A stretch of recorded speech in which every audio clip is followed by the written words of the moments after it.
Formal na pagsisimula ng rehabilitasyon ng Manila Bay nitong Enero, ayon sa datos ng Metro Manila Development Authority, nakakolekta agad ang mga otoridad ng 45 tonelada ng basura. Sa ngayon, nagpapatuloy ang paglilinis sa Manila Bay at usap-usapan ng pagbabago na nakikita ng publiko dito. Ngunit hindi katulad sa rehabilitasyon sa Boracay, walang deadline ang isasagawang pagsasaayos sa Manila Bay at maging mga opisyal ng pamahalaan, hinihingi ang suporta ng mga ordinaryong mamamayan para manumbalik ang dating ganda nito. Paano nga ba magiging bahagi ng kampanyang ito?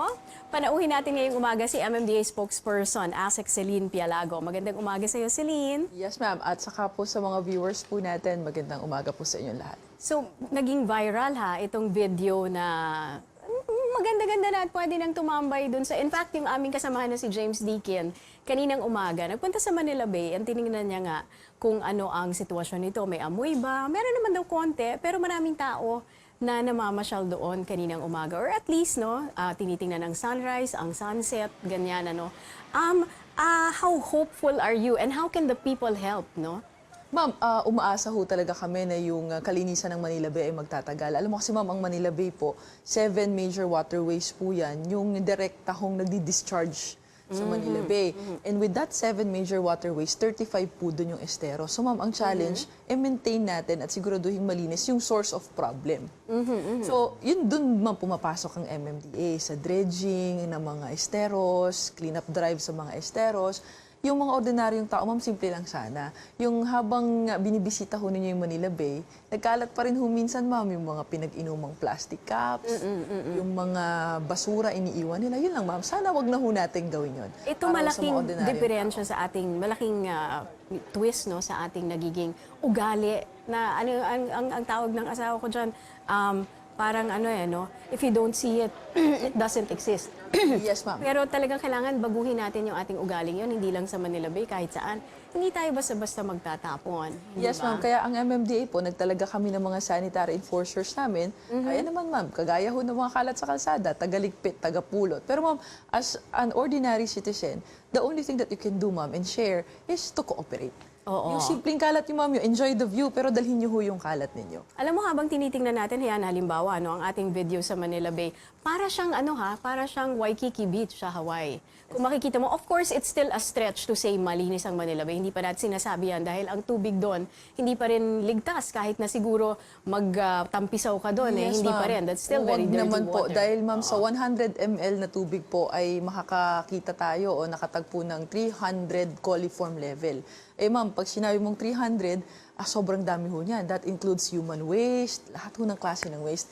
So we don't really advise people na mag-swim at i-enjoy pa po yung tubig. Kaya ma'am, kahapon, nagsagawa kami ng underwater inspection para makita natin yung mga underwaste at malaman ho natin yung long term. Kasi ma'am, low tide ngayon eh.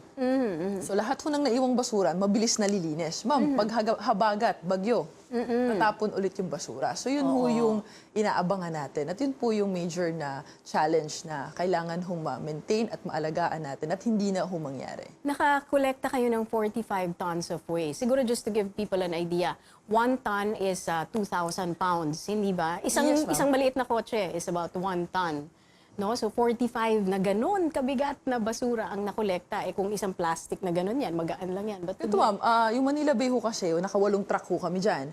Ang equivalent ho niya nasa 25 tons, yung maliliit na truck. Sa Baseco ho, naka-3-4 ho kami. Equivalent ho yan ng 20 tons. Pero malalaking trucks ho yan. So figuratively, ganun ho kadami ma'am, yung basura na nakolekta natin. Magiging weekly ba yung inyong cleanup drive? And kahit sino ba pwedeng sumama? Ang MMDA, ma'am, tuwing Saturday po kami sa Manila Bay itself. Pero ma'am, yung sabi ko nga, yung source of problem, yung mga esteros, waterways, yun ma'am, everyday po kami nagsasagawa ng cleanup drive. So, your appeal to the people who are watching us? Ma'am, para ho sa mga kababayan natin, gobyerno na ho ang bahalang mag-provide ng tao, mag-provide ng equipments, puwersa na mapalinis ho ang Manila Bay. Ang tanging gagawin na lang ho ng mga kababayan natin, makipag-cooperate. Sarili ho ninyong kalat, dalhin nyo. And kung may nakita naman ho kayong mga street sweepers natin, pwede nyo hong ibigay sa kanila, iwan, dahil may mga sapat na hong tapunan sa Manila Bay. Yun lang ma'am, no, napakasimple. Para ho hindi na lumala yung Manila Bay at yung amoy po na naaamoy pa natin ngayon ma'am na very little na lang, totally mawala siya. Yun ho yung inaasam-asam ho nating lahat. Pero kagaya ng sinabi mo kanina, pag habagat, may iba ang storya niya na. Baka magkaroon At ulit yun ng po yung amoy. pinaghahandaan natin. Oo, at magpumunta ulit ang basura. Meron tayong gusto i-kumpirma while you're here, no, Celine, about the MMDA.